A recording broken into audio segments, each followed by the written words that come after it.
Alright, warning to headphone users. Yes, as we said at the start, this week we both went off on certain topics, and so it would be a good idea for you guys to turn down the volume on your headphones. There's going to be a certain couple topics you might be ready to, oh shit, this is way too loud, and yeah. I'm going to have the editor try his best on trying to lower it. If he can't, if it's too loud on his end, he'll let me know and he'll try to lower it down. Okay. So, at least it ain't like with us going like this or something, you know? But yeah, both of us definitely went off the rails in this podcast in certain topics. So, warning to headphone users. Yeah, what's up, Unstoppable Squad? Today, we have another wrestling podcast for you guys. I'm Unstoppable Denominator. I'm Pistol Pete. What's going on, everybody? So, I just want to give you guys a fair warning that there's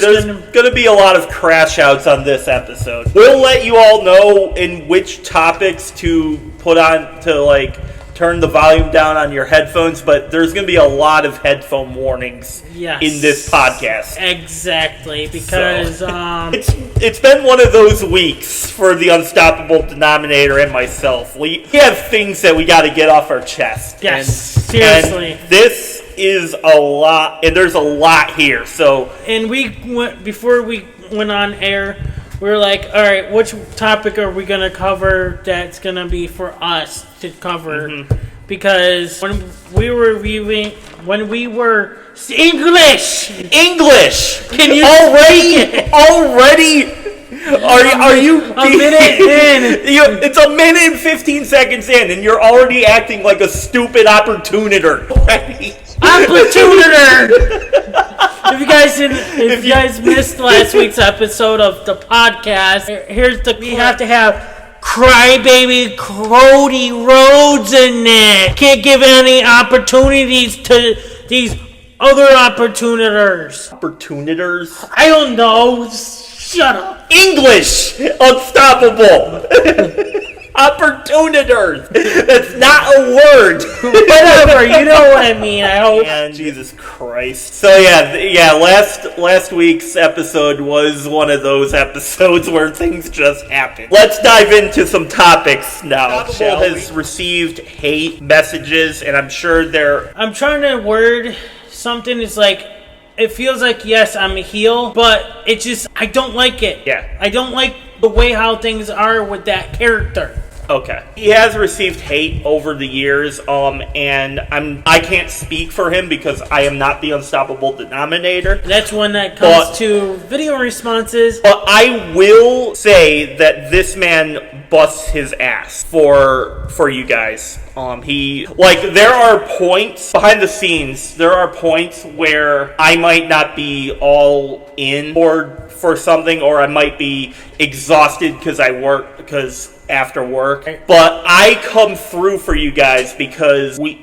I genuinely like doing this with him, and I've loved doing this with him pretty much since we started this years ago. He does bust his ass to try and give you the best possible show, and there are some topics that we discuss that I will be flat out honest with you guys, and this might lower our credibility. I'm not sure. To each their own. There are some topics where I don't really know what to say, and I will skip through all that, or find my own, or try to angle it into something that I know about said person, and just go through like that, because I'm good with the history aspect to the business. I'm good with basically telling you things about stuff I'm interested in. And when it comes to the wrestling business, there's a lot of different topics happening every day. And I'm sure that the topics we discuss on this podcast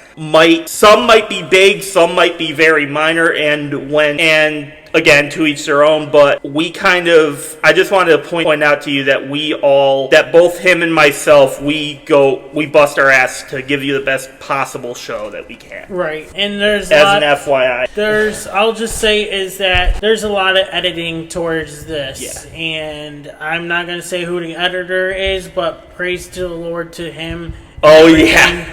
He has a lot of work on his hand. He tries to stay focused, but it's hard to stay focusing on editing these podcasts. Give credit to the editor and myself and putting a lot of work into this podcast. And because I'm the one who makes the notes and stuff, and so, yes, he does come up with the notes as well, too. Mm-hmm. So, but I find more details before he does. Right, but I just wanted to throw it out there. Like, he talks out his ass sometimes, and I might do the same thing. But we try giving the best possible content for you each week. Someone had to say it, and I'll say it if nobody else will. That could have been a very good YouTube video in general. It will. I'm gonna make that into its own clip. Yeah, that would make that's quality content. First, WWE is reportedly happy with the way how the Masked Man storyline turned out, even with all the injuries and obstacles along the way via BodySlam. Okay, what injuries? The Vision? Yeah. To the Vision? Okay. And I was AKA Seth Rollins and stuff. So okay, I got you. Because at first, when I was reading this, I was like, "Did the Masked Men get injured?" No, I was like, "Wait, what?" No, that would be something if we got headline Masked Man got injured. Right. It's been a crazy year if you are the Vision and Paul Heyman, and basically a Paul Heyman guy in general, not named Brock Lesnar. Right. Because Brock Lesnar is well and good. Logan Paul is well and good. But if you're anybody else, it seems like there's a lot of real-life injuries happening in WWE. So, to recap, both Bronson Reed and Ron Breakker, many call the juggernauts of the Vision, like those are the key players in all of this. They're key players in the company, actually. Two of the best they both got real-life injuries and are out of WrestleMania. We thought Seth Rollins got injured and was going to miss WrestleMania, but he came back. He came back and is now he came back. Well, I did report, we did report that they were pushing for Seth Rollins and Braun Breaker to come back early. Ah, okay. With, okay. Oh, yeah, I do remember that. Because I said that's a dumb idea, and they should, no, it's seriously, like with any major injuries, first of all, if you're a wrestler and you get injured, obviously this is wrestling. Wrestling is a physical sport. It causes wear and tear on your body. I wish everyone in that scenario nothing but the best, whether it be minor or major, because obviously nobody likes to see people getting hurt, or at least certain people, because I'm not sure if the Unstoppable Denominator will wish someone later on in this podcast.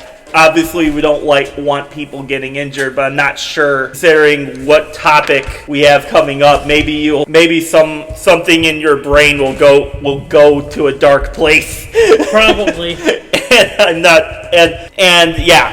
don't want to see anyone get injured, whether I like their character or not. Unstoppable's evil. Unstoppable, on the other hand, he has done wrestling topics with this man for years, and there are times where he says some out-of-pocket stuff, and there's something that I'm predicting he's going to go off the rails later in the podcast. Yes, and a lot of people, there's a lot of people of our fans in the past as well, speaking of wrestling reactions, did not like me. Yeah. And even on the Lewitt Rock channel didn't like me. Well, if you guys are listening to this, you guys won't like me when I come to down the road. No, later in this podcast, he's gonna have a lot of choice words to say about a certain individual, and especially, actually, a couple of them. Yeah, but I'm more talking about this guy. Yeah, and this guy I'm talking about too. True,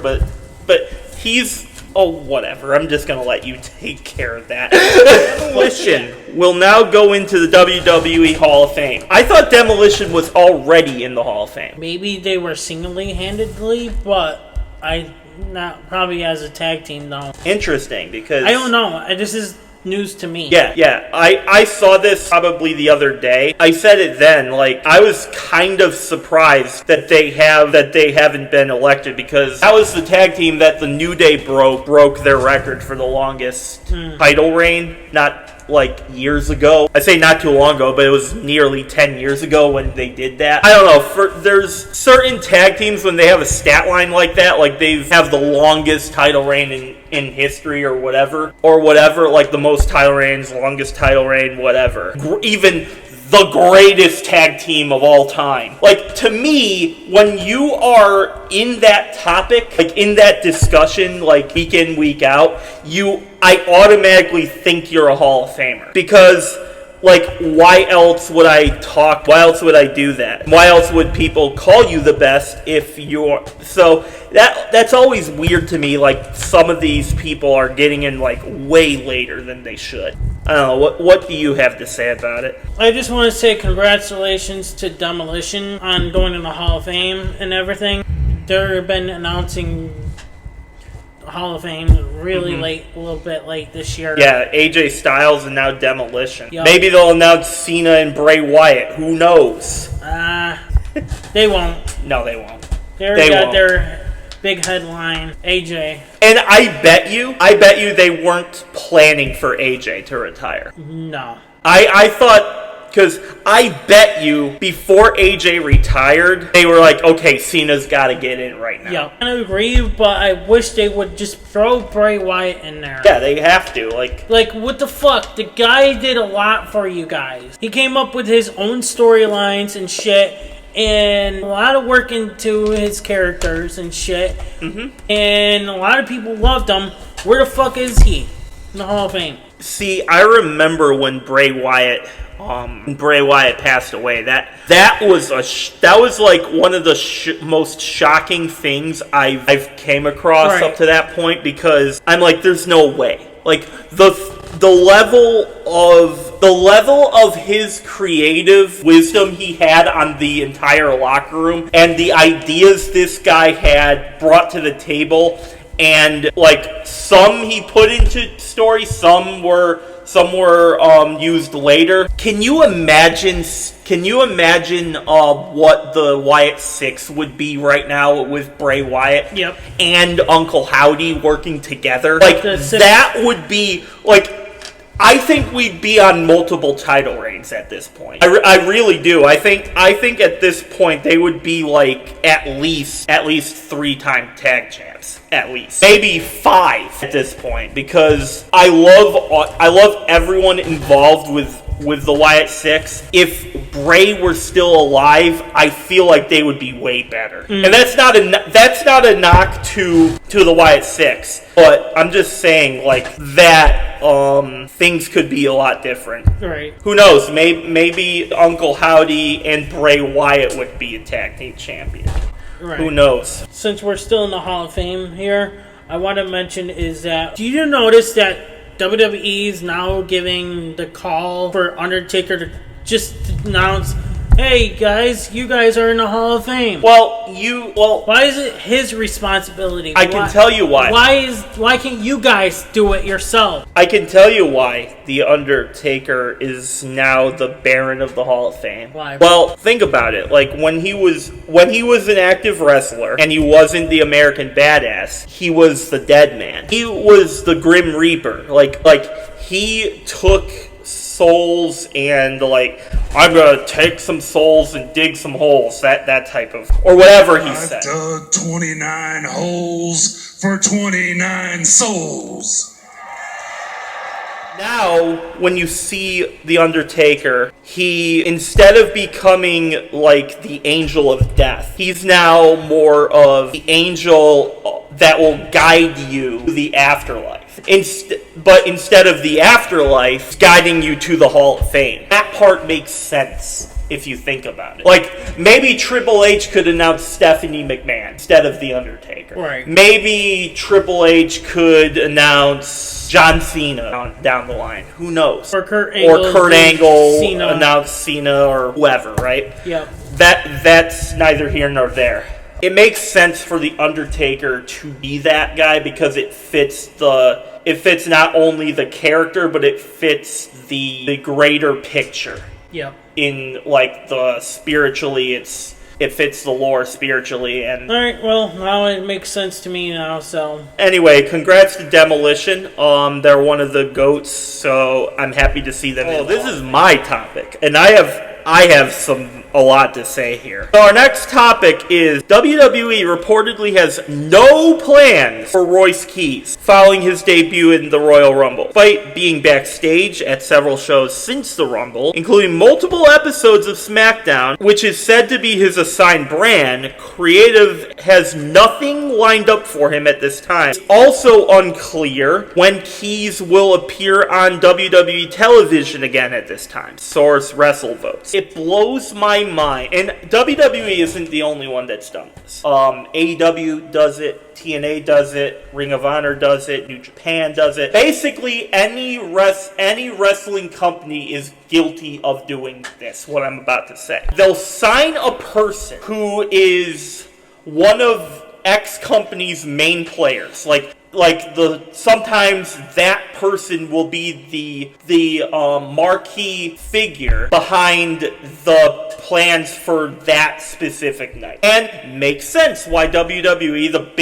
supposedly the biggest wrestling powerhouse in the world, the ones who everybody in the wrestling business wants to work for, the one who supposedly has the most pull of any company, to which that when AEW first got going, they turned to the executives of WWE. Even though they won't admit this, they communicated with the powers that be at WWE and elsewhere to potentially sign some free agents that worked for them. They won't admit that, but we all know that to be the case.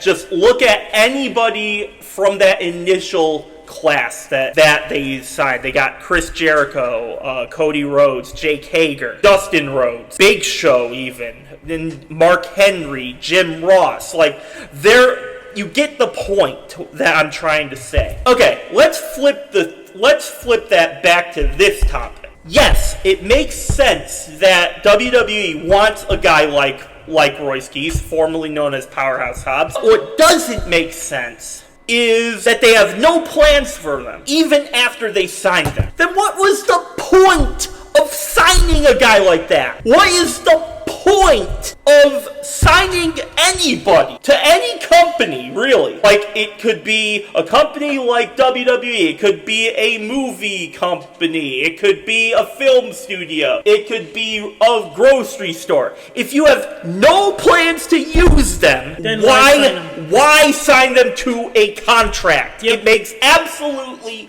zero sense to me. And I know WWE isn't the only company. Just take a look at the ones I mentioned. There's a bunch of guilty parties in all of those companies. WWE should not have signed Royce Keys if they had no plans to use him, because he's no better off there than he was at AEW. Right, he could have gone to Indies or something. No, I'm going to sign to WWE, hoping that I'd be used. Come to find out, I'm not being used. Royce Keys signed a contract for a company that doesn't want to use him. And that's sad to me. That is sad because he is a super underrated performer. He is one of the most athletic big men. And I know the term athlete has been used recent headlines. You'll know what I mean if you've seen said headlines. Powerhouse Hobbs,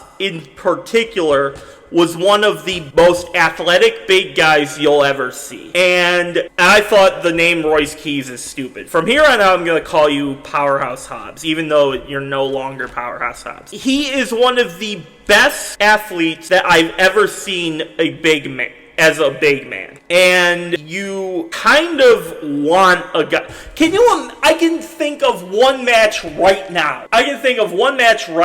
Powerhouse Hobbs versus Obafemi. Powerhouse Hobbs versus Brock Lesnar. Rusev. Brock Lesnar. You know, Bronson Reed when he returned. Braun Breaker when he returns. What about Roman Reigns versus Royce Keys? Right. There are Seth Rollins even. There are guys that would love to share the ring with him. Penta. And they are fumbling Royce Keys already, and it pisses me off. Which we will talk about this later on during the podcast about this right here too. What? Oh yeah.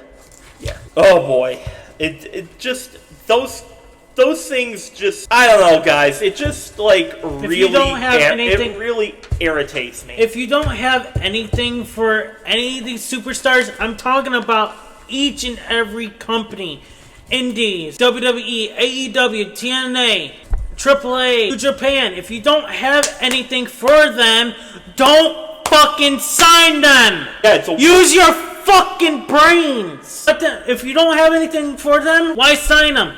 They could be somewhere else, making money somewhere else. Wasting their time and where they could be making money. Yeah, you're paying them for what? Doing nothing? Makes no sense. There's a lot of things that don't make sense in this fucking world. Yeah, and you're not adding anything else to change that when you sign somebody with no plans for them. Right. It makes no sense. If you're not going to use them, we have a separate brand for them on TV, like the main event. Why put them on that show where nobody's going to see it? Well, main event is recorded before Raw and SmackDown. Yeah, I know, but still. It's supposed to be on Saturdays or whenever, but nobody watches it. Nobody cares about main event because it's the same thing. Main event to me is what AEW Dark was, but worse because they had Dark on TV. They had Dark on YouTube. Before that went to shit. But yeah, it's just worse because nobody really cares about WWE main event. It just doesn't make sense to me. It's just a waste. That's enough from us. What do you guys think about this? Let us know in the comments below. Are you upset that Royce Keys, formerly known as Hobbs, has no creative plans for them, and we don't know when we'll see them? Let us know in the comments. This is my topic here. Yep. Danhausen, a.k.a. Loser Danhausen, cursed Dirty Dom, and Dirty Dom loses the belt to Loser Penta, and possibly face turn from Finn Balor versus Dirty Dom at Mania. Okay, so we've recorded this before Finn versus Dom, possibly. Yes, we did. At Mania. So, yes, we did. What the fuck is wrong with you, WWE, for making Dom lose the Intercontinental title for WrestleMania? You could have had this feud between Dom and Finn with the title on the line. You could have done that exactly the same thing with him. John Cena versus Gunther at the main event. Yep. Saturday night's main event. But no, miss fucking opportunities. You guys suck. Make me fucking be the writer of your fucking shit. Because I make great ideas for your company. Oh, what are some of those ideas, Unstoppable? Gunther versus John Cena for the Intercontinental title. Okay. Dom versus Finn Balor. Okay. The Demon Finn at WrestleMania. Okay. I like those ideas. You passed. But they didn't fucking make those happen. Oh, they did not. So, my also speculation is, why the fuck did you have to curse Dom? This stupid loser, Danhausen. Oh, that's it. I'm gonna curse you. I'm gonna curse you. I'm gonna curse you. Oh, I'm gonna curse you. You are cursed. Oh no, I'm cursed. Now I'm gonna lose my belt. Wow. Watch Danhausen. Kind of spoilers for later on. I don't know if I should save this. I don't know if I should save this now or talk it or say it when we get to the that'll Miz. Be your next. Actually, that'll be our next topic. But you're gonna. Okay. Anyways, I'll save it. I'll save it for the Miz. Continue. But yeah, continue. Fucking gotta have this guy curse. Why don't you curse the whole fucking locker room, WWE? Curse the locker room, huh? Yeah, all these heels. Oh, I'm gonna curse you. I'm not a heel, but curse. You are cursed. Cursed you. Cursed you. Curse you. I'm a heel. I'm gonna curse you. Man, the comments, they might all get like, I'm Danhausen. I'm Sting. Sting wanna fucking be. jeez. You have it out for Danhausen. Yeah, he's a fucking loser. And Penta. That surprises me. Like, Danhausen, I think Danhausen's hilarious. Danhausen is exactly what I need on my WWE TV. I need to see this guy more. Because he is perfect. Dude's one of the funniest human beings. Oh, you're gonna call Adam Pearce Stone Cold. Dude, he doesn't even look like Stone Cold. Yes, he's fucking bald, but what the fuck? You're just like fucking R-Truth. Yeah. And that's the point. Man, lighten up, Unstoppable. Stop being a stupid opportunator. You know what? We got R-Truth. We don't need another fucking loser. Another opportunator on the show. Lighten up, Unstoppable. Jesus, bro. Now we have to have two opportunator losers on our show. R-Truth is comedian, and then another loser that's a comedian. What is this gonna turn Comedy is gold, Unstoppable. Comedy is supposed to make you laugh. It's not. This is not WWE. Yes, it's entertainment. But where was this for years? Comedy, entertainment is to entertain people. I just wanted you guys to get a full face cam of Unstoppable there. Yeah. Oh yeah, Danhausen. Danhausen needs to be on TV more. They should give Danhausen his Demandhausens. Well, he wants to be in the Hall of Fame. He wants a blimp to be in the Hall of Fame. He wants to be on this podcast. That's one of the Demandhausens. Nope. Why? You don't want to get cursed? Yeah, I probably will be cursed if I don't put him on. It's bad enough I already am cursed. That sounds like a personal problem. Danhausen loser curses everybody. Finn versus Dom at Mania. What's your thoughts there?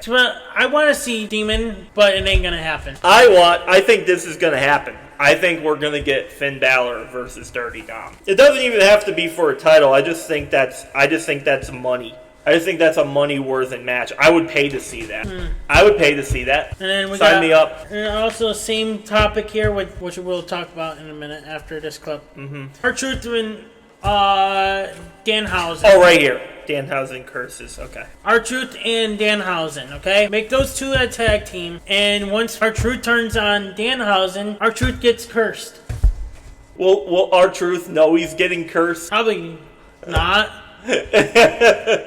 Oh, Danhausen curses R-Truth, and then R-Truth turns on him. Then curses him more, and then he retires. Yeah, that's going to be one of his Demandhausens. All right.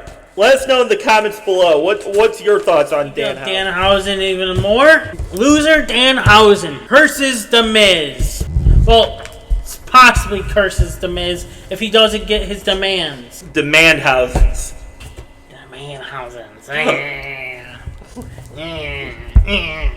I demand these things. If I don't get these, you are cursed. You're cursed. You are cursed. How about that, Danhausen loser? So, this is what I wanted to bring up earlier, but I saved it for this specific segment. And you might be happy about this. Danhausen curses The Miz, okay? And instead of losing every match, The Miz wins every match. I wouldn't mind that because he's been on the losing side of things. Yeah, And then the thing is, how are you gonna curse? This was brought up on social media that Danhausen's gonna curse The Miz. What are you gonna do? How are you gonna do that? Because he's been on losing end of thing. Danhausen, you make no sense, stupid loser. I don't know. It's one of those things where, we might see The Miz. I know you have a massive man crush on The Miz, so you better not. You better not be disappointed when The Miz starts winning all the time. But it's going to be cursed. Miz is going to get cursed. And you are going to get cursed. Editor, do a weird, like, effect when I just curse Unstoppable right here. You're cursed. Like, turn his, like, white thing red or something. Or blue or... This editor uses a lot of chat GPT. The editor does. Lame. No, it's good. Love Danhausen. Danhausen should be on... You could have an entire episode of Raw or SmackDown with just Danhausen. Just Danhausen, like cursing people. It would be great. That would be great. All right. What do you guys think? Let us know in the comments below how you feel about Dan Raw. When Rhea Ripley and Io Sky were on a ramp talking and blah blah blah, it kind of looked like Rhea was upset and kind of looked like she was going to turn heel on Io. If you guys have followed social media this week, you guys will know that IRL, and this isn't kayfabe, Rhea Ripley and Jade Cargill have real life beef with each other, and basically it stems for Rhea always getting favorable stuff with creative and blah blah blah, and that's that side. Jade Cargill got jealous that she's so over with everyone, and eventually it led to a pretty heated exchange in which that people like Nia Jax and Chelsea Green stood up for Rhea, and it's been one of those things where social media is very toxic, to which it sometimes ruins all of your energy for the day. Sometimes, especially if, God forbid, you say something that someone else doesn't agree with. God forbid that happens. And so, like, there was a whole bunch of, like, I'm sure in the back of her head, like, it was eating at her. That's why she had to go confront Jade Cargill on SmackDown, just to get all that energy off her chest, which it led into a point where it just...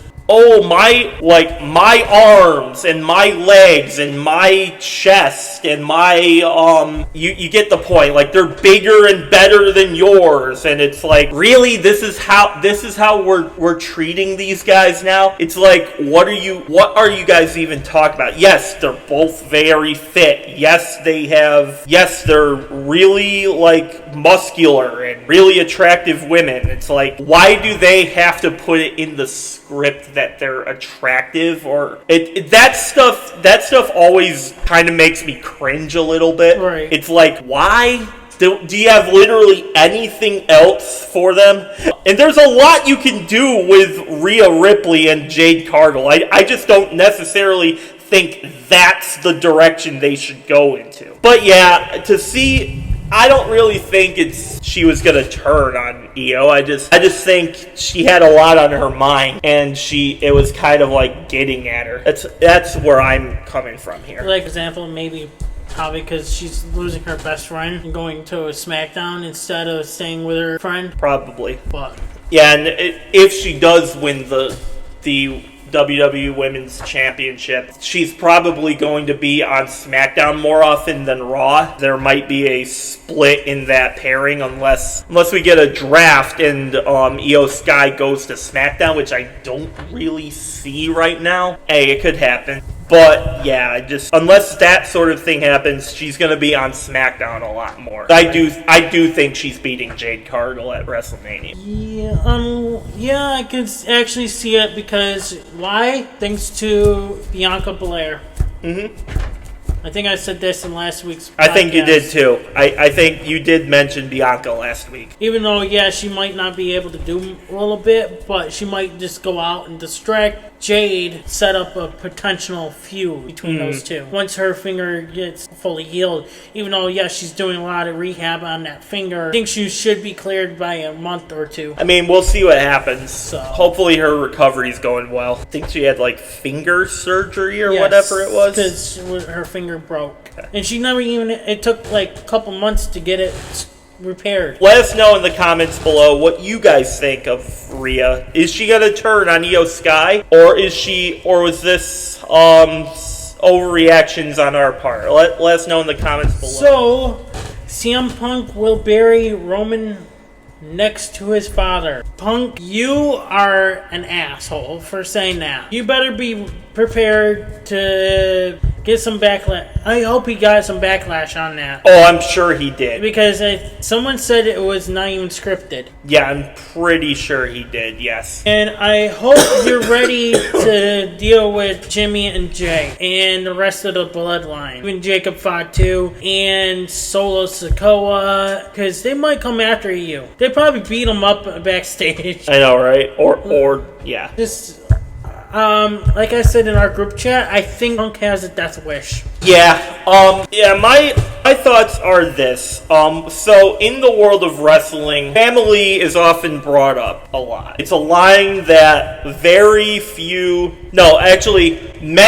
many wrestlers have used this. And as soon as you mention a member of someone's IRL family, especially if they passed away or like this, that, or the other, or maybe they're not on good speaking terms, or maybe they are like, separated right now, or like anything, like any real life shit that goes on between family members. As soon as that is brought into a feud, very few act the same way.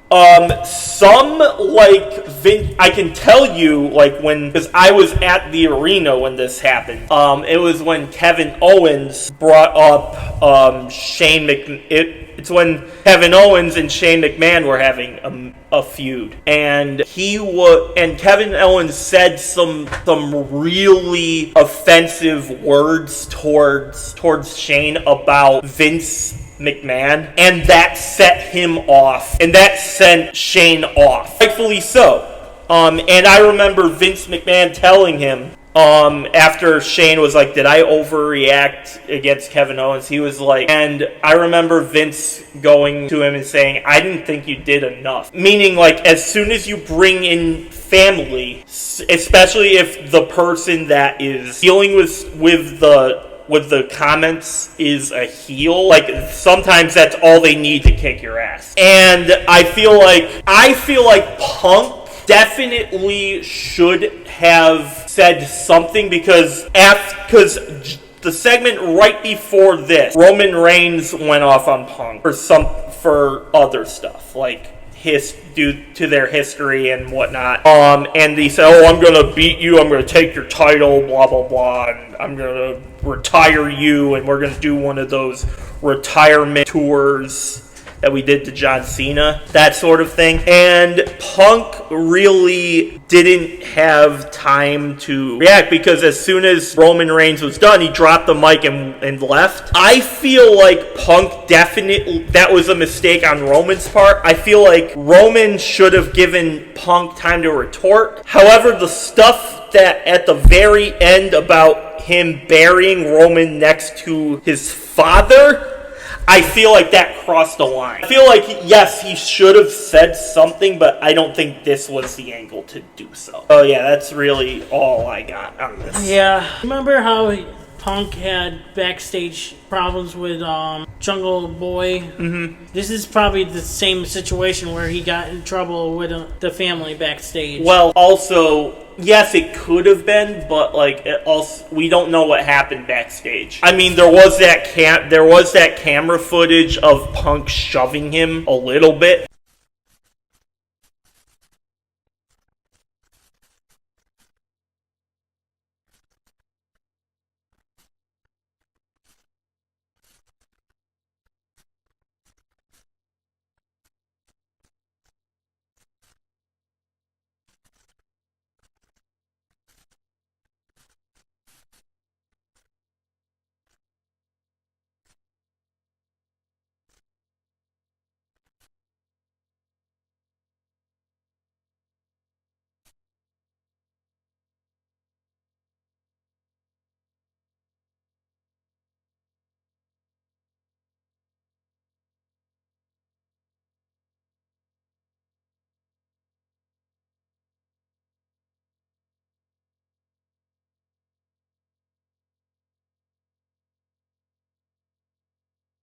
And they overreacted. They said, Punk tried to kill us! And it's like, no, it literally, like, it was just like this. It's like, bro, that's not...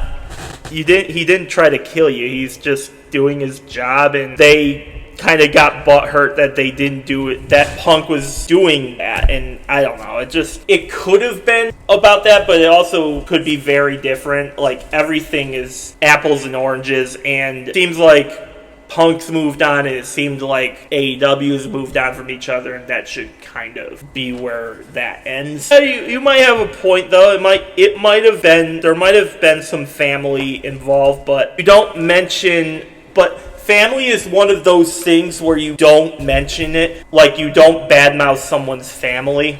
I can tell you this, if anyone badmouths a member of my family or even my girlfriend, like, I will definitely respond. I will definitely do that. You're supposed to stick up to your family. Yeah, you are. It's a line that you really shouldn't cross. Ever. It's a line that you should not cross. I'll tell you this off camera. But we're going to end this clip right here. So let us know in the comments below how you guys feel about Punk versus... Okay, Fightful reports that Mance Warner and Steph DeLander have quit TNA following a dispute. TNA medical staff reportedly refused to clear Steph DeLander for in-ring action and informed her that she will never wrestle again in TNA. However, this is where it gets interesting. Steph DeLander, I almost said McMahon, says she was cleared by her own surgeon to return to the ring on January 27th. But yet TNA didn't want to. Yeah, so obviously TNA didn't want to clear her. So I guess with that, yeah, I can see why. If you're, obviously people get hurt, right? People get hurt all the time, and obviously companies have business protocol they gotta like discuss internally, and one of those is when a wrestler gets hurt. Some come back and some don't, and obviously Steph DeLander definitely had more in her, and for that I wish her nothing but the best. I think TNA is stupid. As for Mance Warner, I don't really remember him, but I believe that's her IRL husband. Yes. I'm not familiar with him aside from that. I wish them both nothing but the best. I just want to say is that, like you said earlier, with companies' policies, yes, they don't want to take the responsibility of you getting hurt again. That's what I was talking about. Like obviously there's a business side to this that they kind of had no choice. Like with WWE, they will not medically clear you, even if you get second option. But yet, if you're feeling better, but they don't want to take the risk. If you get seriously hurt, you have to go through a lot of hoops to get back into the ring. You have to make sure that everything in your body that was hurt is now properly healed and got the proper treatment for it, which is why I thought it was stupid that they were even considering bringing people back last week. And that's why I think, like, they don't want to get sued. I brought this person back too early, now it's on me.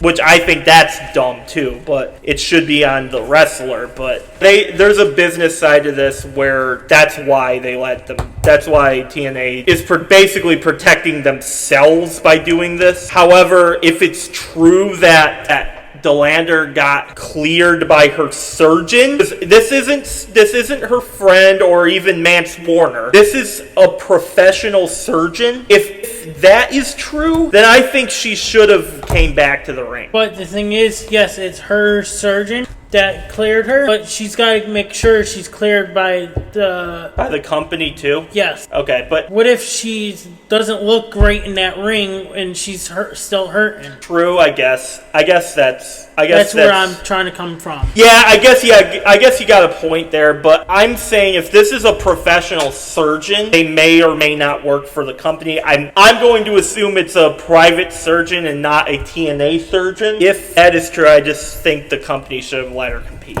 But the thing is, what if so maybe they saw a test run or something with her in a ring, for example, because we don't know if they had her train or something and watched her train, but what if she was in the ring training and they saw how she was like hurting and stuff and they said, no, we can't clear you. That's where I'm trying to come from. Who knows? Let us know in the comments below if you would medically clear her, if their surgeon is clearing her. Okay. But let us know in the comments. Mance Warner and Stephanie DeLander returned to GCW at So Alive following the TNA exit. Yeah, basically everything we said in the previous topic should be applied here. And also, do you think that now that they went to an indie show, do you think Steph is going to wrestle, or do you think indies are like, yeah, no, you're going to be the manager? See, I think in that discussion, I feel like they should. I mean, I don't really see a reason why they won't wrestle, but like also maybe she could be Mance Warner's manager for a bit. Right, Karrion Kross and Scarlett. Yes. Yeah, I feel like maybe that avenue, but eventually I think she should be able to compete. I'll keep an eye on this situation like I have been with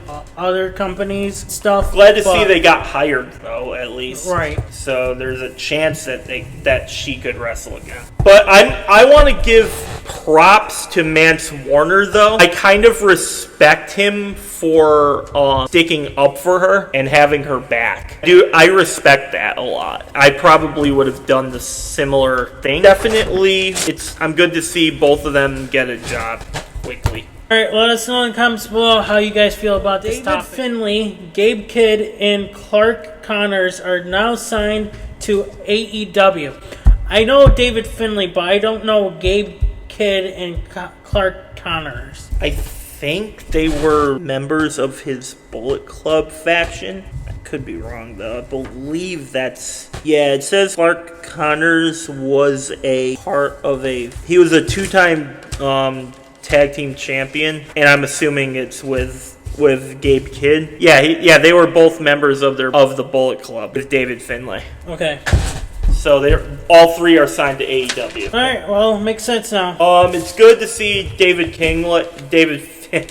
Speak English. English, do you speak it? Yes, I speak English. I just don't understand the English language sometimes. I'm happy that David Finlay and these two got signed. Maybe they can do some other stuff with Juice Robinson because Finlay and Juice are a tag team as well. Yeah, we'll maybe see. they could do some more with that. Especially they could make a huge faction on AEW. Can you see David Finlay, Gabe Kidd, Clark Connors, and Juice Robinson and Jay White all a faction? Yes. That has to happen.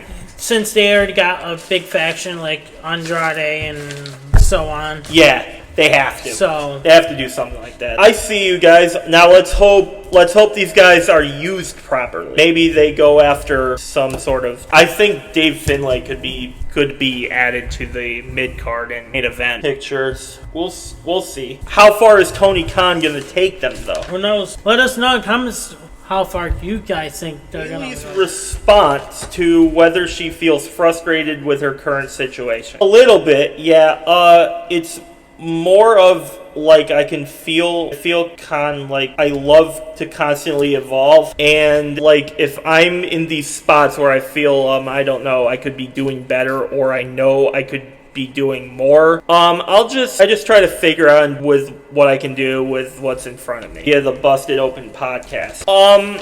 Okay, that's a lot of ums in all of this, but that's what you have written down here. Yeah, it's Bailey, so yeah, it's a lot of and ums and whatever. This is what I saw on Facebook. I was like, okay, copy and paste into the notes. That's weird because I feel like Bailey's been booked well. Booked like very fairly. Maybe she doesn't like the way how she's booked. Maybe her character. Probably. Do you want me as a heel or do you want me as a babyface? Probably. Do you want me like with Lyra or do you want me not with Lyra? I could see how that would tick somebody off. I think this is where I think it kind of teased on Raw. Her and Lyra. Lyra, yeah. Lyra.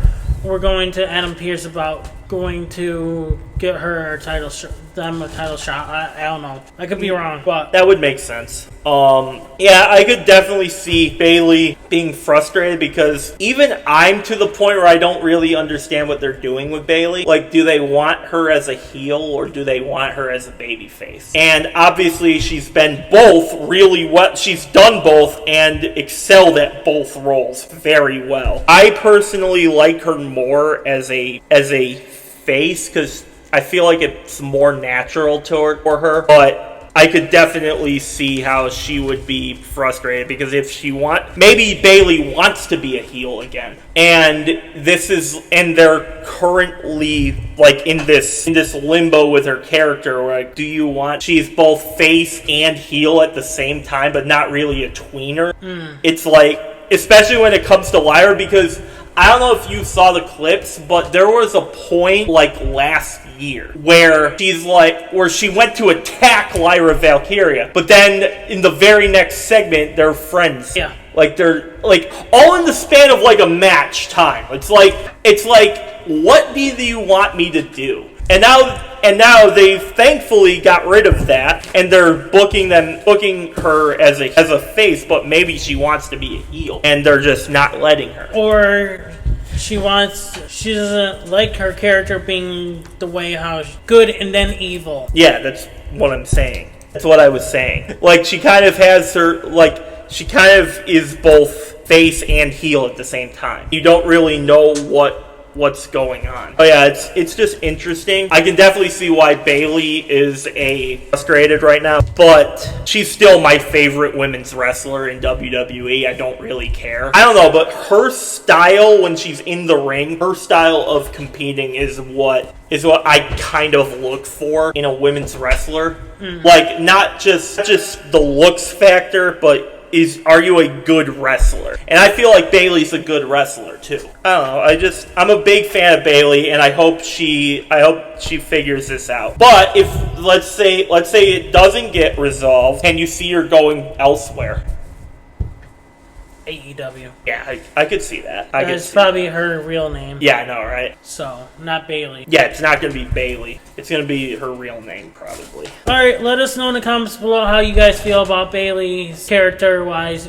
Do you feel frustrated? English! There's been a lot of that going around. Yes. Alright, let us know in the comments below. In TNA, The Inspiration made their debut and won the Knockouts Tag Team Championships in their first match. Now, in AEW, The Inspiration made their debut and suffered a defeat in their first match that in just 1 minute. Okay, so The Inspiration, formerly known as the Iconics in WWE, it's Cassie Lee and Jessie McKay.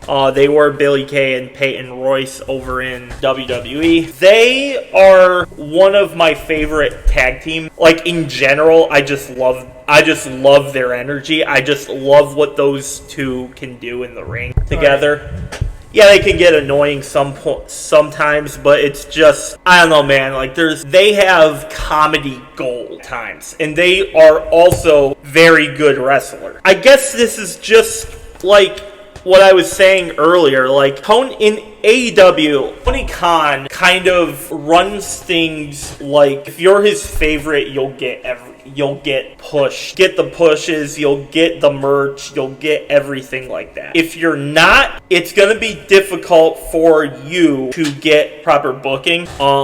And this, honestly though, what I'm going to say here might sound counterintuitive of that, but I don't think The Inspiration did enough to warrant a title shot in their first match. So I just think they'll get their shot. If they work hard enough, and I know they will, they'll be back and they'll win it the next time. Right now, I don't think they did that much to earn it. Well, they weren't even I don't think they were in a tag team championship shot. I think they were just in a normal debut match. I know, but it's like... But Tony Khan... Oh, I completely read that wrong. Yeah, this was the TNA when I said that. You had one job. I had one job. Yep, I did. I had one job. Man, I look like such an idiot right now. Opportunitors. I'm a stupid opportunity right now. Hey, it's been a long day, okay? I get it. It's been a long day. And it's still a long day. Yeah. Long night into it. I blame daylight savings. Yes, I kind of do agree on that. I lost an hour of sleep, and now I'm just reading shit wrong. And yeah, I get it, because I lost an hour of work, and then I had to stay late. So in their debut match, they lost. Okay, so in their debut match, they suffered a defeat, and I feel like, okay, now that it's not a title match, English, yeah, I think that's stupid. Man. Okay, whatever. Editor, please leave all that shit in there. Leave it in. Honestly, at this point, I don't really care. You don't really care. Just end it. Let us know how you guys feel about Inspiration losing in their debut match in News. WWE have fired Road Dogg for the third time. Where do I begin here? First of all, he was one of the writers. Actually had good ideas backstage. I think I read that. Like he was one of the people. Have you ever seen that meme of the men in the office sitting around the table, and one guy gets pushed out the building?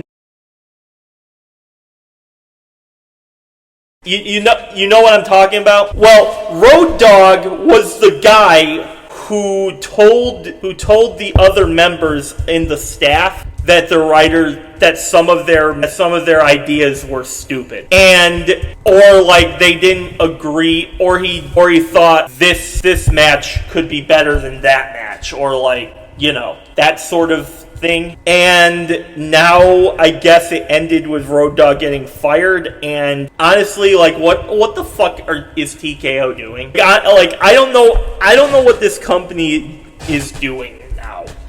And if all that is true, like, it's just something I read on Facebook a couple days ago. It was like, I forget who posted that, but I know that it was Road Dogg being like one of the writers that told somebody that this is stupid, and basically the only one, like, what we've been preaching for everything, like all these topics on this podcast since we started it. Sometimes we say, oh, that's a dumb idea, or that's a great idea. Road Dogg was the guy that said that's a dumb idea, and now he gets fired. It feels like the one guy that is actually doing a good job behind the scenes is the one that gets fired, and I completely disagree with that philosophy. Yep. So I think this is ridiculous, and if that's true, I hope he goes to AEW make it better again. Yes, he was in AEW before, and I hope he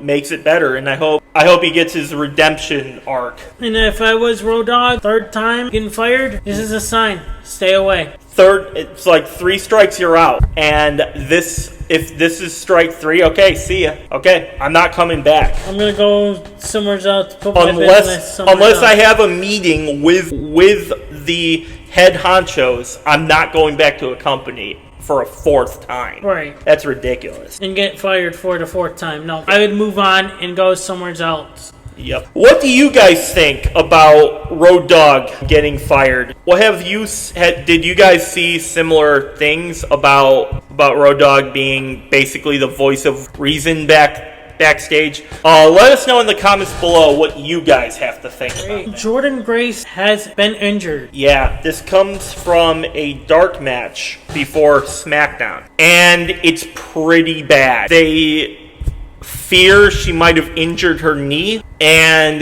there was a clip that went on during a match on SmackDown. I remember seeing this when I was watching it. There was a photo backstage of I believe it was Chelsea Green. Yes, Chelsea Green and Jordynne Grace, and Jordynne was in the wheelchair. And that's never a good sign. That could possibly be an ACL tear. And I'm hoping it's not. I'm hoping she gets the best possible recovery and quickest recovery possible, because I'm a huge fan of Jordynne Grace. And I feel like she's one of the best wrestlers they have, men or women. If this is true that she hurt her knee, it's going to be a long road back where she is, I feel like. Right. But I'm hoping she gets well soon. And I've been listening to a lot of wrestling podcasts like Cody Rhodes, Undertaker. Mm-hmm. They were talking about,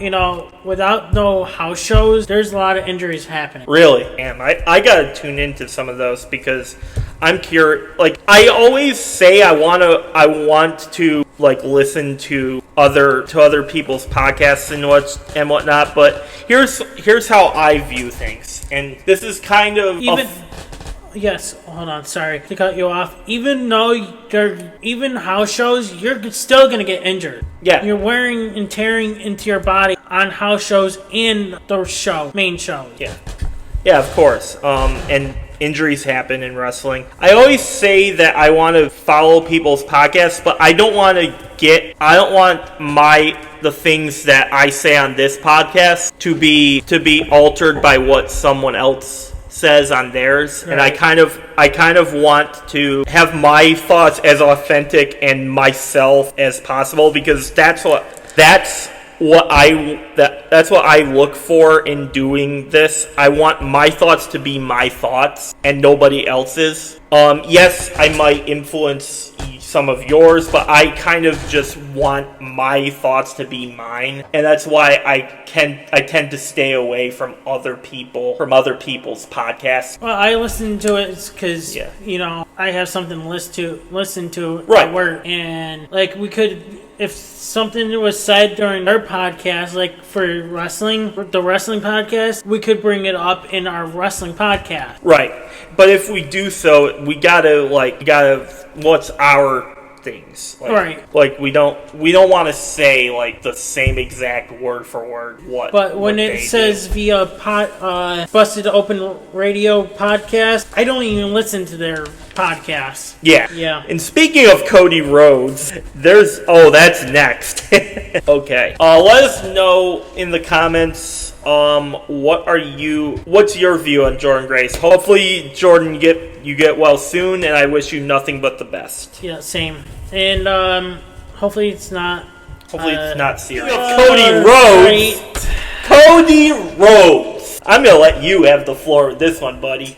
Warning to headphone users. Fuck you, WWE. Fuck you. See these middle fingers, WWE. See these middle fingers? Hope you realize what the fuck you're doing. None of us wants Cody Rhodes as champion. 50,000 and counting dislikes on your fucking YouTube. Some say it's the bots. I say 50,000 and counting dislikes are the people don't want seeing fucking Cody Rhodes as champion again! 3 times! Four times. No, 3 times. 3 times? Okay. 3 fucking times as the fucking world champion! Why? Oh, we need to have him complete his story 3 times. 3 is the best number. No! Put him back of the fucking line and give these wrestlers, these up-and-coming wrestlers, chances for the fucking title. Man. What? Never mind about that stupid fucking, I need to complete my story. I'm the best in this company. I haven't won a world title. My dad didn't win a world title before. You won it 3 times. You completed it 3 fucking times. Now, give other people opportunities. You fucking loser. Whoa. You are a fucking white-headed bitch loser. Whoa. Tattooed little bitch on the neck. Dumbest, stupid idea to put that shit on on your fucking neck. Oh my god. Now let's bring the camera to normal podcast camera. I wanted you guys to understand that those were his ideas here. Let's rewind this a little bit back to my side. On the topic of what you were saying with Cody Rhodes being a 3-time world champion, that's so fucking dumb. That's dumb. That I don't understand how Cody Rhodes should be champion at this point. It makes no sense. My buddy at work, he told me that he said, did you notice what Randy was saying? Like, he earned his way? And I go, yeah. He said, the reason he said that was because that he won the title shot. And stupid Cody Rhodes won the title, right after. Yeah, and you may say, because if Drew didn't get involved, but it's the damn fucking stupid fucking loser writers. And it's Drew McIntyre. No, it's most likely the fucking writers. Oh, we need Cody Rhodes versus Randy Orton. No, we fucking don't. We should have had Cody versus Randy Orton in Cody's first title reign. That's another problem I have with WWE writing. Like, they think of, it's a great idea. They'll put this match 3 years later. They'll give us, let's do Cody Rhodes versus Roman Reigns. 3 times. Okay. We had Cody versus Roman once at WrestleMania. The first time, Cody loses to Roman. Yeah. Then we got Cody versus Roman at the very next Mania. Cody wins, which is what you should have done at the first time. But anyway, it is Drew McIntyre, though. If Drew McIntyre never got involved in the stupid Elimination Chamber match, we wouldn't have this. We wouldn't have Cody Rhodes versus Randy Orton. We would have Drew McIntyre and Randy Orton like the people want. Like I said, it's the damn writers that are putting this shit. Oh, you know why? Because they don't have the ticket sales. Oh yeah, the ticket sales. Oh yeah, that's why they wanted. Oh yeah, I forgot. Stronger. Oh, I forgot the ticket sales. They needed WrestleMania to look Unstoppable. The ticket sales are dropping. What should we do? Oh, let's make Cody Rhodes as champion and since we got Roman versus CM Punk. Oh, that's a great idea. That's a fucking great idea, guys. Great idea. What can we make it for the second night? Oh, let's see. Oh, Cody Rhodes versus Randy Orton. Oh, that's a great idea. But unstoppable. Why are we waiting 3 fucking years to make this? This was supposed to happen years ago. Because we think this is awesome. Now that we got all these 4 wrestlers are main eventing WrestleMania. Yeah, let's book it. Make our ticket sales go up. Yeah, so we can make fucking great money. So what you're saying is, if I get peeking into your skull a little bit, what you think is going to boost ticket sales is to change a main event? Yep. But aren't the people getting priced out? That's the reason why I'm saying, let's try to make them buy the tickets so they can come to WrestleMania just to see Cody Rhodes possibly win on Cody's not winning at WrestleMania. And if he does, guess what? I'm fucking riding. I said this on our group chat that I wasn't going to watch it after this. That he won the title. Guess what? If he fucking wins at WrestleMania, I'm done. I'm fucking totally done putting my effort into watching WWE. I've done this before. I'm done. I can't do this shit anymore. I will continue the podcast, but I'm not watching no fucking WWE product. That's if Cody is... Yes. If Cody Rhodes continues to be the champion, I'm done. I'm canceling my subscription on fucking ESPN. I'm keeping it on Netflix because I have shows I'm watching on Netflix. And this was way before I even had fucking WWE over there. I have shows on Netflix I watch. War movies that go on Netflix I love fucking watching. So I'm not canceling Netflix. Peacock I'm keeping because Peacock... on there that there's one show I watched. So yeah, I've been watching Supernatural on Peacock. I'm really enjoying that. So I will be completely done if they keep the title on Cody Rhodes. And what if? Okay. Now let me ask you this. I know you said you were done with WWE if Cody wins. Like, okay, fair enough. Will you resubscribe if they put the belt on someone else during his title reign? Like, let's say just for discussion, if they put it back on Drew. I don't know, but the thing is, I'm completely done if Cody wins at WrestleMania, and then if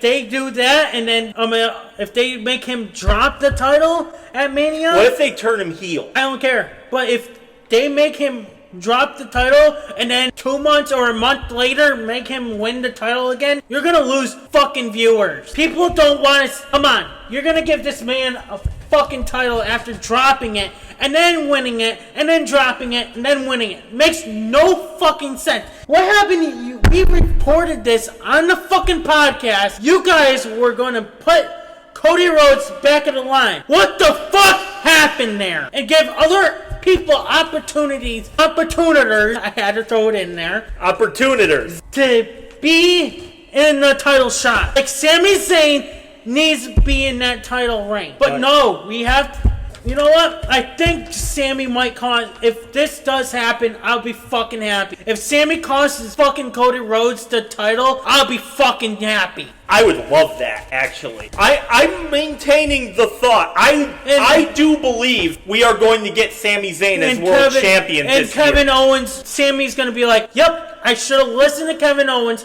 Kevin Owens was fucking right. Kevin Owens was 100% right. You know this because we did our messages at the time. So we have archives of me saying this. I always thought Kevin Owens was right. Like, Kevin Owens, one thing Kevin Owens is, and he's many things, but Kevin Owens isn't a liar. Everything that Kevin Owens has said about a certain individual, to my knowledge, every single time that Kevin Owens has a beef with anybody, it's because of the other person. It's never Kevin Owens never get, aside from Sami Zayn, of course, because Sami Zayn and Kevin Owens, they go, I love you, I hate you, I love you, I hate you, I love you. It's they have that kind of relationship. But aside from that, which may or may not be real, we know, and it's not because Kevin Owens and Sami Zayn are real life best friends. Aside from that, every other person, it's been the other person's fault. And Kevin Owens is 100% if they right. make Sami Zayn the heel, no, I think it should be the other way around. Should be Kevin Owens. No. Cody Rhodes should be the fucking heel. Oh, okay. Not Sami Zayn, because Sami Zayn, if that makes Sami Zayn the heel, yeah, it might cost Cody Rhodes double turn. I think Sami Zayn should be the face and be like, you know what? Kevin Owens was fucking right. I should have listened to him. And Cody, you're the fucking problem. You have been the fucking problem. You have been the fucking problem, Cody Rhodes. Damn. Okay. So this is what we're doing. You should have stayed in AEW, you fucking loser. Let us know in the comments below what you guys think of it. Kevin Owens is set to undergo a re-elevation this summer to check on his recovery progress. WWE is hopeful that Owens will be able to return at some point in 2026. So, I don't know if he had his surgery yet. He's supposed to have surgery. Well, Kevin Owens was supposed to have surgery and to recover from the match versus Sami Zayn from, I think last year or the year before. I think it was 2 years ago in 2024. Was that no holds barred match? Yeah. Right? Was that in 2024? Or 2025, either one. But it was that huge. That match was one of the greatest matches in WWE history. It really was. I was glued in because I didn't know what the future had for both of them. And as a massive Kevin and Sammy fan, I did not know if we'd ever see them the same again. And we haven't seen Kevin Owens. But Sami Zayn, something inside Sami Zayn flipped, and he hasn't been the same like goody two shoes he was before ever since he's been having that fire underneath of him that hasn't been extinguished, which is why I predict Sami Zayn will be WWE champion by the end of the year. I think that has to be on the cards. Yep. And if it isn't, then I'm going to be fucking pissed at WWE for that. I'm probably not going to unsubscribe, but that's going to be a unsubscriber. I know, right? Unsubscribe. Hey, editor, throw the unsubscriber up. Oh, okay. As we're speaking of unsubscribe. The fucking phone. Your phone went off. This one. Your phone went off. My work phone. Your phone went off. That's funny. Yeah, it's my work phone. As a fan of both of them, they haven't been the same since. And hopefully we get Kevin Owens back. It's been about 2 years or a year and a half. I don't know when that match was. I think it was 2024. So it'll probably be 2 years. WWE is hoping that Owens will be able to return, and I hope they do because they need him. They need him bad. Yes, because somebody, like we were just talking about Kevin Owens and Cody Rhodes. Yeah, I think like you could add Kevin Owens into this thing with Sammy and Cody. They need him bad right now. And I feel like both Kevin Owens and Cody Rhodes are going to flip sides. I feel like Kevin Owens will be back to Sami Zayn's side. I think Cody will turn at WrestleMania. I feel like whether he wins or loses, I think Cody is going to be... I think we are going to get Homelander Cody Rhodes. I hope so. Because I believe that would be the only way you can recover some of this. Because if they have Cody Rhodes and win and Unstoppable Denominator just unsubscribes from ESPN and doesn't watch wrestling again, and then I'm going to be the lone wrestling watcher, and I have to watch way more wrestling. That's going to be fun. And then we'll have something similar that we did at when we were doing our wrestling results. That'll be really fun, and I'm the only one that has to step it up for you guys. I will, and I will do that. If you unsubscribe, I will come in clutch, and I will do that. But Unstoppable. How are you going to know about the results and everything? Social media and YouTube. Social. I get almost everything.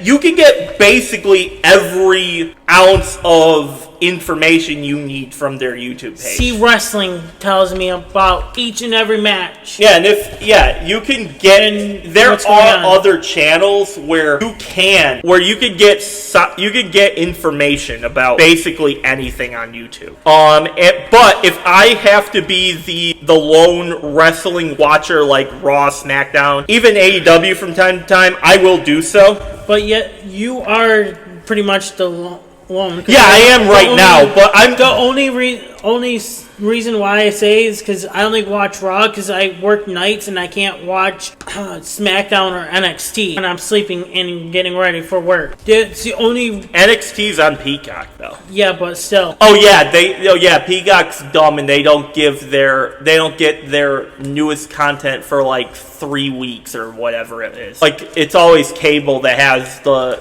replays first. If cable has it, then the streaming services should have it at the same time. It would make all the sense in the world. But you know, corporations, they don't.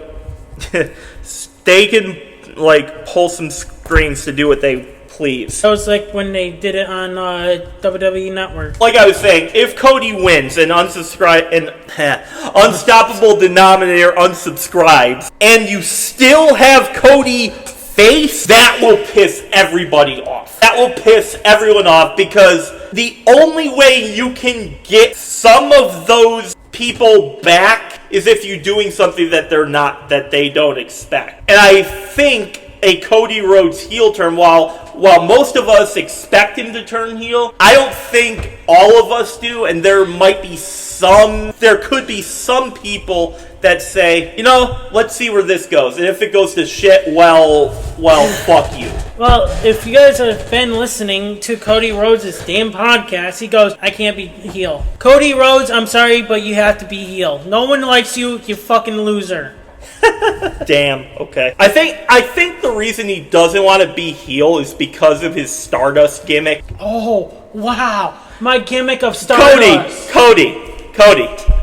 You can be heel and not be Stardust. You can be heel and be yourself. That's sometimes the fun aspects of being a heel, where if you think something's bullshit, you can say this is bullshit. Yep. You can break the fourth wall. And I think you would be a pretty good heel. Yeah, you could be heel and not be Stardust. What do you guys think? Is Kevin Owens coming back? Hopefully Kevin Owens gets well soon, and we'll see him back in a WWE ring.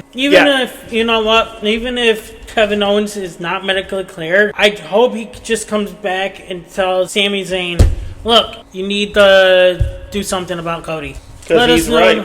Let us know in the comments. Second to last topic. Actually, third is another topic where I just noticed. Okay, but I feel like we can just do all this together, right? Or two separate ones? Two separate. Okay. So, last night was NXT Vengeance Day. It was a decent show. By NXT standards, they never miss. It was definitely better than the main event. Than the main rosters pay-per-views that they've been putting on recently. And it was kind of a breath of fresh air. And they have a whole bunch of matches, like Ricky Saints lost to Joe Hendry, and there might be something with Ethan Page and Ricky Saints at some point, maybe even with Joe Hendry. But one of the others that has happened was Tatum Paxley had a match with Izzy Dame, and this was their first major match against each other since their turn. And Tatum Paxley is your brand new NXT Women's North American Champion. Good. I think she should hold on to this thing for a while. I think she's great. She never has a bad match. She always brings her A game. She's very likable backstage, and she's a interesting character on screen. You feel like you want to root for her. At least I do. I feel like I could never really hate Tatum Paxley, because even when she's heel, and she has been in the past, she's always just so mysterious. You never really know what she will do next, and now she is North American Champion, and I feel like justice was served for on Izzy Dame, and Tatum Paxley got the title that she was robbed of. But Vengeance Day as a whole, it was a really good show. And yeah, what do you have, Unstoppable? Nothing much. Just congrats to Tatum on winning some gold. Yeah, congrats to Tatum Paxley. And what do you guys think? Are you guys happy, disappointed? How was your view of Vengeance Day? Let us know in the comments. With NXT Vengeance Day, Robert Stone made an announcement at Vengeance Day. Speaking of Zarya and JC Jane and Sol Ruka, all three on the March 17th episode of NXT, we will get Zarya, Sol Ruka, and JC Jane in a triple threat match for the NXT Women's Championship. For me, that is must see, because I'm interested to see what the fallout from Zarya and Sol Ruka as a tag team will go. And JC Jane's such a good champion, so for me, this is must see TV. JC Jane's going to retain, and it's going to be the feud between Zarya and her. Yeah. Yeah, Zarya already lost to Jacy Jane on NXT this past week, and it's something that Sol Ruka, I guess, got really once again they got jealous of each other, always stealing the other's spotlight. Apparently, I think it's so dumb, but one thing I am excited for: Zarya and Sol Ruka and Jacy Jane next week. So not this Tuesday, but the Tuesday following, we will see this match. Let us know in the comments below. Are you excited for said match? I know. All right. Our next and last topic that I see right now is that Dakota Kai makes in-ring return at Wrestle Queendom 8. So New Japan. Dakota Kai is officially back in the ring, and fans are already talking about her performance. Kai made her in-ring return on March 8th, 2026 at Wrestle Queendom 8, competing under the name Charlie in a championship match against AEW star Chris Statlander for EVE International Championship. The bout marked her first match since being released from WWE in May 2025. The match took place in Ingo at the O2 in London as part of Pro Wrestling EVE's Wrestle Queendom 8 event, which was held on International Women's Day. Despite the long time away from the ring, Charlie quickly reminded fans why she was considered one of the most talented performers in women's wrestling. The match with Statlander turned into a physical battle filled with several intense spots. During the bout, Charlie delivered a nasty backstabber on an apron and also connected with the belly to Bailey, which is belly to belly, showing flashes of the aggressive style that she made her stand out during her WWE run. Statlander, however, ultimately managed to hold on to the EVE International Championship after delivering a brutal finishing sequence. Statlander picked up the win by hitting 3 pile drivers on Charlie to retain the title. Even though Charlie came up short in her return match, fans in attendance and online were quick to appraise her performance, with many impressed by how strong she looked in her first match back. After nearly a year away from competition, for Kai, now Charlie, loss may not be what she expected. The bigger story is that she's officially back in the ring, and it's already proving she can still hang with some of the top names in wrestling, women's wrestling. No shit. What do you think of Dakota Kai's return as Charlie? Should she be signed by a major promotion again after this performance? Duh, of course. Let us know in your thoughts. Duh, Ringside News, whoever wrote this article. Well, I'm glad to see that she is back in a ring. Did they give the promotion? Okay, not that it matters. So this is something that is news to me. I wasn't aware that she appeared in a match. And the guy who reported this on Ringside News, Steve Carrier. You're an idiot, Steve Carrier. Name calling again. Okay. I don't know. I'm excited to see where she goes next. I don't really have much else to say. I think it's interesting that she's not in AEW or TNA. I think she would have been she would have been an easy addition to one of those rosters, I believe. Yep. Because she is a good wrestler. Yeah, what do you guys think? Let us know in the comments. That is going to end the show. It's late. It is 9:48. 9:49 now, so I think there's probably more wrestling news, but we'll save that for next week. Anyways, Unstoppable Squad, thank you guys for watching. Sorry for me going AWOL on a couple of topics, even not just me, himself. Yep, I was guilty of said things before, but I had to say what needed to be said. Yeah, and this is a wrestling podcast where, we have to say what our thoughts on situations. So if we're frustrated with the thoughts, and WWE needs to realize what they're doing, making fans upset and shit. So another long week of wrestling this week. And what do you guys think of this week's What do you guys think of this week's podcast? Let us know in the comments below. Thank you guys for watching. We will be back for next week's podcast. I'm Unstoppable. I'm Pete. And we are out. Peace. Hey everybody, it's your boy Skiz here. And if you don't subscribe to Blonde and the Unstoppable Denominator, then you are a toothy bumfuck, pussy ass bitch motherfucker.